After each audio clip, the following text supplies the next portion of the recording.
Здравейте, приятели! Да опитам, след като вече веднъж съм успял да направя едно-две видеа, да опитаме един от популярните инструменти, да го опишем в случая. Говорим за голд. Да, злато. Говорим за злато. Смятаме, че нивото, което тук имахме, това ниво, ето горе-долу това ниво, този връх, аз съм го давал малко по-рано, че тук евентуално виждаме позиция сел.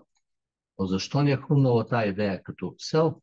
Имали сме няколко повода, мога да ги повторя сега, тъй като не обичам да пиша, харесва ми това, тази развръзка, тук ще е по-удобно. Тоест имаме няколко върха, от които бихме могли да анализираме някои от тези вълни, дали имат отношение някакво към външно фибо, затова само трябва да ги измерим.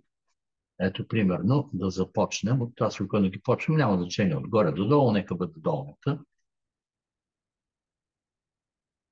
Момент, така, по-докладно, по-точно трябва да внимаваме тук с така. Нивото 2196 показва, така че това ниво е актуално 1 на 0 за нас, така да се каже, нали? Нивото е актуално.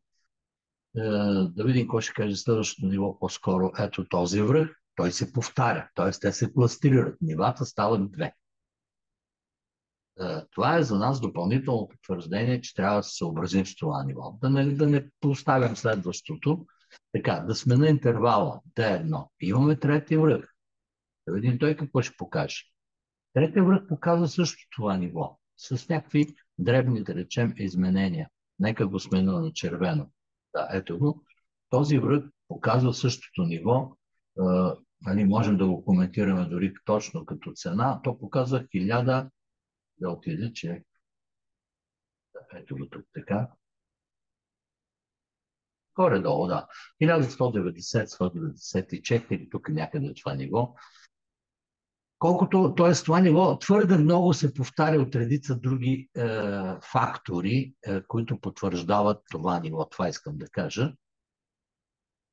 Така, тук няма да го мерим като фибо, т.е. интересуваме върха в ляво, ето го. По същия начин. Нивото е потвърдено от 147. Нека опитаме евентуална експансия. Какво ще кажем от експансия, ако измерим тези? Тук. И те също се повтарят, това ниво също е потвърдено. Тоест имаме твърде много поводи за на V1. Да, добре, окей, също. В момент да изтрия другите. Ето ви го на седмична графика. Момент.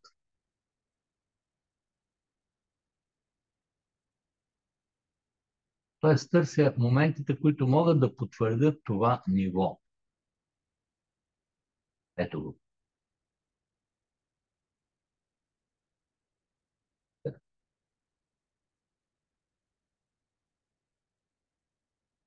Твърде много са моментите, които потвърждават това ниво. Затова го смятаме за важно ниво. Аз съм го давал там някъде при нашите анализи, че нивото е правилно и е възможно. Какво тогава можем да очакваме? И можем да очакваме, виждаме А, Б, С, т.е.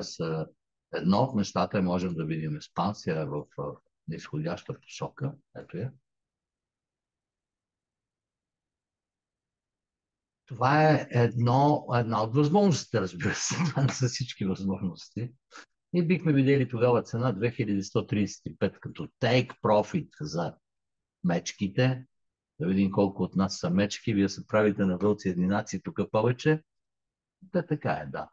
Добре, това е едно от нивата. Имаме ли друго основание за това ниво? Да. Трябва да го вземем с някакво фибо. Аз би го измерил с вътрешно фибо, да речем от това дъно.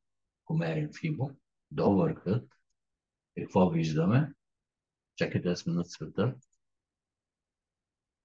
Така, сменяйки цвета, виждаме, че ако мерим тая вълна, т.е. това движение до върха, цената е спаднала толкова, колкото е корекцията 61,8.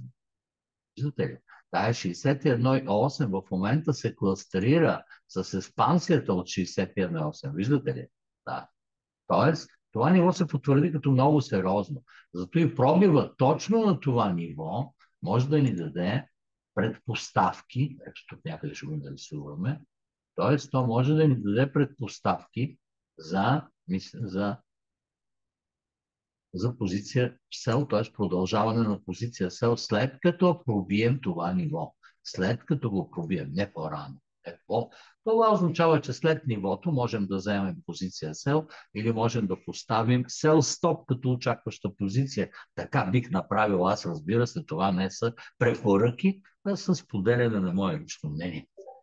Така, т.е. виждаме, че след като сме имали 61 като корекция, ако тук сме имали движение, имаме корекция, тя е 61,8, т.е. ако това е Хикс, това е А, тук е Б, и когато Б е на 61,8, добре, веднъж вече затворих лайв заради такава история. Каква формация е възможна от тук натам? И ето аз предполагам, че една от най-популярните формации ще е или една от най-популярните формации ще е да я нарисуваме. Те тук са възможни няколко варианта, но при всички случаи пробивът на 61,8, т.е. на този момент, ето на този момент, трябва да ни даде предпоставка за по-дълго движение. Т.е. тук някъде можем да имаме, да го направя с син цвят, примерно може и червен, да. Мога да го направя плътно. Тоест, това е едно от движенията. Ето тук някъде бихме имали някои от take profitите. Ето и тук едно. И тук би бил втория. Те сами се определиха следващите нива за take profit. Когато вече наближим тези моменти, ще мислим отново. И тогава ще реагираме отново.